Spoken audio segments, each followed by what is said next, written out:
अस्सलाम वालेकुम जी। तो सीक्वेंस एंड सीरीज एक चैप्टर है, उसको हम आज थोड़ा देखेंगे। लेकिन उसको देखने से पहले दो चार चीज़ें मैं पहले बता दूं इससे रिलेटेड। सबसे पहले तो ये कि ये नॉर्मली आईबी कराची के टेस्ट में समटाइम्स आता है और समटाइम्स जेबिस्ट के टेस्ट में भी आता है। ठीक है, एंड रियरली आईबी सखर में भी आ जाता है। ठीक है, तो एक तो ये इसलिए हम अपलोड कर रहे हैं ताकि इन तीनों टेस्ट में जो भी अपीयर होंगे तो उनका फायदा हो जाए। सेकंड ये है कि समटाइम्स जो आईक्यू का पोर्शन है सकर आईबी यूनिवर्सिटी का, उसमें जो सीरीज के कुछ क्वेश्चंस आते हैं नंबर सीरीज के, उसमें भी समटाइम्स जो है अर्थमेटिक या फिर ज्योमेट्रिक सीरीज एग्जिस्ट कर रही होती है। ठीक है, तो ये not only math but also आपको आईक्यू में भी हेल्प दे सकता है।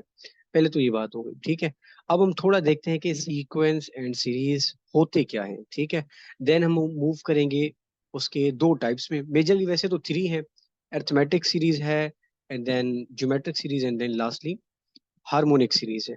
हम सिर्फ अर्थमेटिक और ज्योमेट्रिक को देखेंगे। द रीजन इज सिंपल, क्योंकि मेजर एग्जाम्स में अगर आते हैं तो ये दो पोर्शन आते हैं। ठीक है, तो इसलिए हम भी सिर्फ इन दो पोर्शन को देखेंगे। एंड इसमें एक और चीज कि अर्थमेटिक सीरीज, एंड देन उसमें जो है हम अर्थमेटिक मीन देखेंगे, and then sum of arithmetic series. Same जो है हम चीजें ज्योमेट्रिक सीरीज के लिए भी देखेंगे।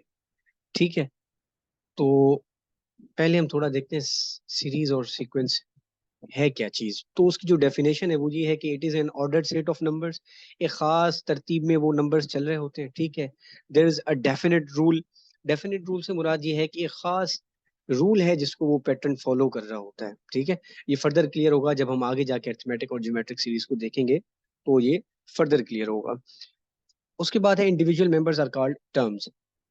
वो जो कॉमा के बाद जैसे हमने यहाँ पे सेपरेट किए हुए ना, A1 comma A2 comma A3 and then so on, तो ये सारे क्या हैं, ये टर्म्स हैं एक्चुअली। ठीक है, ये वैल्यूज ऑफ दोज टर्म्स हैं। यहाँ पे देखें T1 का मतलब है फर्स्ट टर्म, T2 का मतलब है सेकंड टर्म, एंड T3 का मतलब है थर्ड टर्म। ठीक है, इन टर्म्स ऑफ अगर एग्जांपल हम देखें इन रियलिटी नंबर सीरीज में ये कैसे होते हैं, तो मैंने जस्ट नेचुरल नंबर की एक सीरीज ली हुई है जो कि है 1 2 3 4 5 6।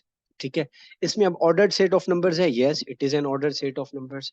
Is there any definite rule? Yes, वो ये है कि वन प्लस होता जा रहा है सब नंबर्स में। ठीक है, वन में प्लस वन हुआ तो टू हुआ, टू में प्लस वन हुआ तो थ्री हुआ।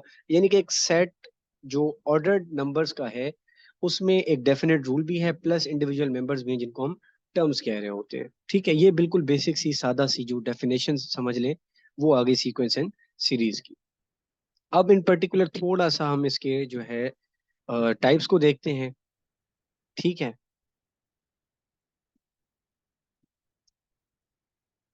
जी, तो पहला है अरिथमेटिक सीरीज। ठीक है, अब अरिथमेटिक सीरीज में ये है, सादा लफ्जों में अगर बताया जाए, बिल्कुल लेमन लैंग्वेज में, कि कोई एक खास पैटर्न जो नंबर्स में चल रही होती है उसके पीछे जो रीजन होता है, या यूं कह लें वो जो एक डेफिनेट रूल होता है, वो ये है कि कोई एक नंबर या तो ऐड हो रहा होता है या तो सब्ट्रैक्ट हो रहा होता है। ठीक है, लेकिन जनरली हम जो वर्ड यूज करते हैं वो यही करते हैं कि there is a sequence and each term is found by adding a fixed number. ठीक है, अब वो फिक्स्ड नंबर को ऐड करते हैं। ठीक है, इसमें नेगेटिव नंबर को हमने कंसीडर किया है कि वो भी हम ऐड ही करते हैं एक्चुअली।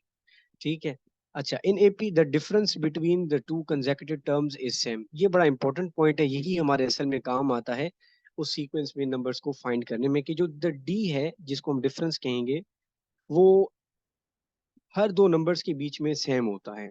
ठीक है, जब भी तो एक डेफिनेट रूल है ना, जब भी तो एक खास ऑर्डर फॉलो हो रहा है क्योंकि डिफरेंस सेम है। जैसे मैंने नेचुरल नंबर के एग्जांपल में देखा था, डिफरेंस क्या था, 2 - 1, उसका डिफरेंस आएगा 1। फिर 3 - 2, उसका भी डिफरेंस अगर आप देखें तो 1 आएगा। सेम आप सीरीज को करते जाएंगे तो इनका डिफरेंस सेम आता है। ठीक है, तो अरिथमेटिक सीरीज की एक ये भी पहचान है कि हर अगले टर्म को जब आप पिछले टर्म से माइनस करेंगे तो आपके पास जो डिफरेंस आएगा वो सारी सीरीज में सेम ही रहेगा। ठीक है, एक एग्जांपल देख लें, जैसे यहाँ पे 3 6 9 12 15 18 21 एंड सो ऑन। ठीक है, तो आप अब क्या कर सकते हैं, अच्छा वो जो मैंने A1 लिखा है, तो इस टर्म से मैं रिलेट करके अगर बताऊं, A1 क्या है जी, A1 है यहाँ पे फर्स्ट टर्म की वैल्यू जो कि है 3। ठीक है, सिमिलरली अगर आप कहें सर A2 क्या होगा, तो हम कहेंगे A2 इज इक्वल टू क्या है जी, 3 के बाद 6 है।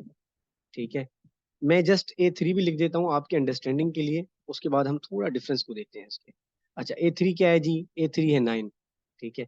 अब डिफरेंस रूल ये कहता है कि आप किसी भी अगले नंबर को पिछले नंबर से माइनस करें तो डिफरेंस सेम रहेगा। तो हम ट्राई करके देखते हैं। सबसे पहले तो डी निकालते हैं हम। तो डी का फार्मूला क्या है जी? डी का फार्मूला ये है कि अगर आप A2 करेंगे तो उससे आप माइनस कर सकते हैं A1। ठीक है। सिमिलरली अगर आप चाहें तो A3 minus A2, A4 minus A3, A5 minus A4।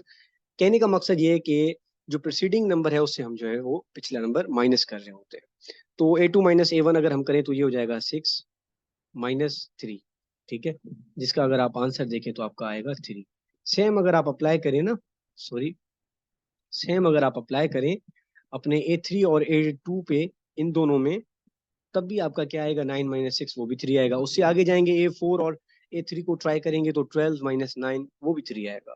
सो एक चीज कंफर्म हो गई कि डिफरेंस जो है वो सेम आ रहा है। सारे दो दो टर्म्स का अगर हम ले रहे हैं तो वो सेम आ रहा है। तो इन दैट केस वो क्या है? हमारा अरिथमेटिक सीरीज है। ठीक है। अच्छा, अब उसके बाद कुछ बेसिक यूं समझ लें वेरिएबल्स हैं जो यूज होते हैं अरिथमेटिक सीरीज के अंदर, उनको हम थोड़ा देख लेते हैं। सबसे पहले तो ए है। ठीक है। अब ए के साथ नंबर लगा होता है, जैसे मैंने यहाँ पे लिखा है A1, A2, A3, A4 and चलते चलते अप टू AN तक। ठीक है। ये क्या दिखा रहा है? ये दिखा रहा है फर्स्ट टर्म की वैल्यू ये है, सेकंड टर्म की वैल्यू ये है। जैसे कि इसमें अगर देखा जाए, अगर मैं आपसे पूछूं A3 क्या है, तो आप कहेंगे A3 की जो वैल्यू है वो 9 है। ठीक है। A1 की वैल्यू 3 है, A2 की वैल्यू 6 है, एंड सो ऑन। ठीक है। अच्छा, टी क्या दिखा रहा होता है? T in terms of term देख रहा होता है कि फर्स्ट टर्म क्या है, T1 क्या है जी आपका। ठीक है। तो आप कहेंगे T1 जो है हमारा 3 है। ठीक है। अच्छा, उसके बाद जो है अपना L है। ठीक है। L का मतलब है, उसको हम यूज कर रहे होते हैं फॉर लास्ट टर्म। ठीक है। यानी कि अगर ये जो अपना सीरीज है, लेट से मैं इसको अगर एंड करता 30 पे। ठीक है। ये तो मैंने इंडेफिनाइट सीरीज रखी हुई है ना, लेट से वो एक डिफिनाइट होता है, इन्फिनिटी तक नहीं जाता। लास्ट टर्म होता 30। तो एल क्या बनता हमारा इन दिस केस? वो बन जाता 30। ठीक है। इसका ज्यादातर काम हमारे आएगा सम ऑफ द सीरीज में। वो हम आगे जाएंगे तो हमें फर्दर पता चल जाएगा कि एल का ज्यादा काम वहीं पे होता है। ठीक है। उसके बाद डिफरेंस हम डी का देख चुके हैं। डी का मतलब है डिफरेंस, और एन का मतलब होता है उस पर्टिकुलर टर्म्स को हम देख रहे होते हैं। ठीक है। फॉर एग्जाम्पल अगर मैं यहाँ पे पूछूं एन क्या है, तो आप कहेंगे यार ये है first, second, third, fourth, fifth है। तो एन यहाँ पे इस केस में, 15 वाले केस में 5 होगा। ठीक है। अच्छा, ये हमने कुछ जनरल कुछ वेरिएबल्स देख लिए जो कि समझना इम्पोर्टेंट है अरिथमेटिक सीरीज। ठीक है। अब हम थोड़ा आगे बढ़ते हैं और देखते हैं कि जनरल फार्मूला क्या है अरिथमेटिक सीरीज को फाइंड करने का। तो उसके लिए जी ये है हमारा फाइंडिंग द nth टर्म। ठीक है। nth टर्म का मतलब है कोई भी nth टर्म आप फाइंड करें। अब n अगर सेकंड 2 है तो वो सेकंड टर्म हो जाएगा। अगर n है 10 तो ये 10th टर्म फाइंड करने के लिए काम आ सकता है। ठीक है। जो आपका n होगा वही आपका nth टर्म कहलाएगा। यानी कि n है 10 तो वो 10th टर्म होगा। उसके लिए जनरल फॉर्मूला ये है कि a + n - 1 इंटू डी। ठीक है। सॉरी,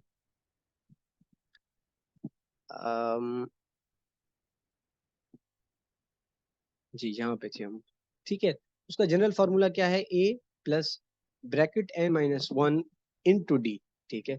यहाँ पे मैं अगेन आपको बता चुका हूँ पहले ही कि ए क्या है, वो फर्स्ट वैल्यू कंसीडर किया जाएगा। ठीक है। जस्ट ए अगर लिख रहा है ना तो इसका मतलब है first value of a series.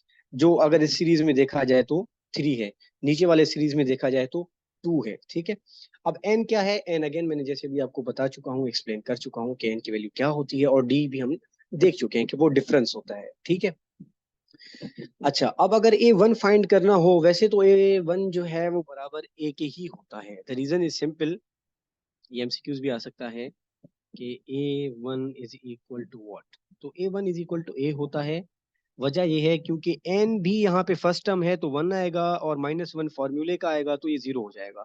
और 0 मल्टीप्लाई बाय डी तो ये पूरे का पूरा टर्म 0 हो जाता है, उड़ जाता है। तो बचता है हमारे पास जस्ट ए। ठीक है। For that reason A1 is equal to A. ये मैंने जस्ट आपको समझाने के लिए आगे से A + (n - 1) डी सारा लिख भी दिया। ठीक है। अच्छा, तो इसको हम लिख सकते हैं A1 can be written as a, बस। ठीक है।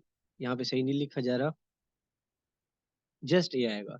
अच्छा सेकंड टर्म को देखिएगा, ए प्लस अगेन एन, क्यों मैंने टू लिया, क्योंकि ये सेकंड टर्म था, तो two minus one into d जो कि हो जाएगा वन डी। यानी कि मैं सेकंड टर्म को अगर डायरेक्टली लिखता तो लिख सकता हूँ ए प्लस डी। ठीक है, सिंपल एज दैट, ये सेकंड टर्म है।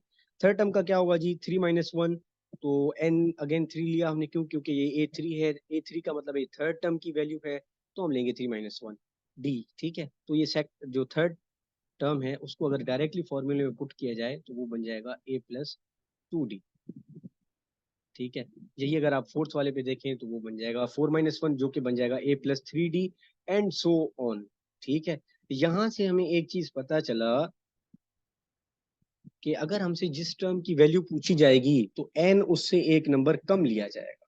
ठीक है, आप डायरेक्टली वैसे भी कर सकते हैं या यूं कर सकते हैं कि आप उसमें जो डी ऐड कर रहे हैं उसको एक नंबर कम कर देंगे। ठीक है, फॉर एग्जाम्पल अब इसी एग्जाम्पल को अगर हम लेके चले, मैं कहता ए सेवन का क्या बनेगा, तो आप कहेंगे ए प्लस, अब क्योंकि सेवेंथ टर्म है तो आप करेंगे n minus one, which mean seven minus one जो कि सिक्स आएगा, तो आप इसको डायरेक्टली सिक्स डी भी रख सकते हैं। ठीक है, एंड सो ऑन, ये सारा सीरीज इसी पैटर्न में चलता रहेगा।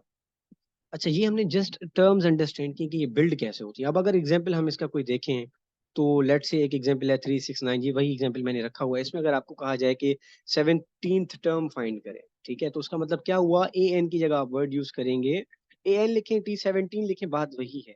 ठीक है, मैं चले यहाँ पे टी सेवनटीन लिखता हूँ ताकि आपकी दोनों चीजों की प्रैक्टिस होती चले साथ साथ। तो T seven is equal to, अब ए क्या है फॉर्मूला, ए कहता है फर्स्ट वैल्यू को, फर्स्ट वैल्यू मेरी इस सीरीज में है थ्री, तो मैं रख दूंगा थ्री। ठीक है, ये थ्री है। अच्छा प्लस एन क्या है जी, एन डिपेंड करता है कि आप किस टर्म की वैल्यू फाइंड कर रहे हैं। अब यहाँ पे हम सेवनटींथ टर्म की वैल्यू फाइंड कर रहे हैं, तो एन ब्रैकेट में बन जाएगा सेवनटीन माइनस वन, या जैसा कि मैंने आपको डी के तरीके से बताया कि आप वन कम करके सिक्सटीन डी भी डायरेक्टली रख सकते हैं। ठीक है, लेकिन क्योंकि हम न्यू हैं अभी समझ रहे हैं, तो इसलिए मैं एग्जैक्ट फॉर्मूलों को फॉलो करता हूँ, that will be like seventeen minus one into difference क्या है। ठीक है, यहाँ पे डी फाइंड करना भी लाजमी है। अब डी हम इस सीरीज का तो पहले ही फाइंड कर चुके हैं, लेकिन डी अगर हमें फाइंड करना पड़ेगा तो सबसे पहले हम क्या करेंगे, डी इज इक्वल टू क्या करेंगे जी, ए टू माइनस ए वन, यानी कि सिक्स माइनस थ्री, उसका आंसर आ जाएगा थ्री। ठीक है, अगर उसने मेंशन किया हुआ है कि this is an arithmetic series, तो आप जस्ट एक डिफरेंस लेके उसको यूज कर लें, थ्री ही आएगा हमेशा। लेकिन उसने अगर ये नहीं बताया कि ये अरिथमेटिक है या ज्योमेट्रिक है, तो उसके लिए एहतियातन आप क्या, एक तो अंदाजा हो जाएगा, अगर आपकी अच्छी प्रैक्टिस हो जाएगी तो यू विल नो कि कोई चीज ऐड हो रहा है या कोई नंबर मल्टीप्लाई